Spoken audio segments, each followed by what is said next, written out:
Welcome to Let Me Fix This. Enjoy the video. You begin by securing stability. Mount your phone on a tripod or clamp to remove shake. This is essential for close-up clarity. Once stable, clean the lens. Even tiny smudges ruin detail. Attach a clip-on macro lens if available, and move the phone to the working distance of 1-3 inches, rather than zooming. Then open your camera app, switch to manual or pro mode, and set focus by tapping and locking focus and exposure. This prevents the phone from hunting while you start shooting.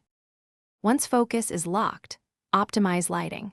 Position 2 to 3 small LED sources around the subject, and diffuse them with paper or a softbox to eliminate harsh reflections and hot spots, because even tiny specular highlights distract at close range. Make sure ISO stays low and shutter speed stays at or above 1/60th to avoid blur.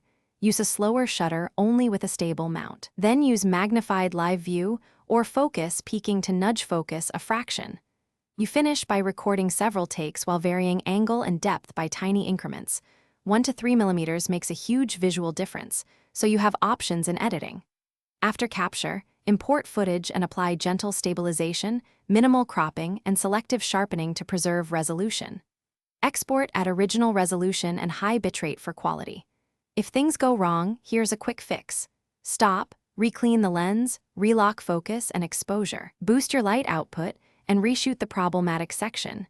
That usually solves soft or noisy close-ups.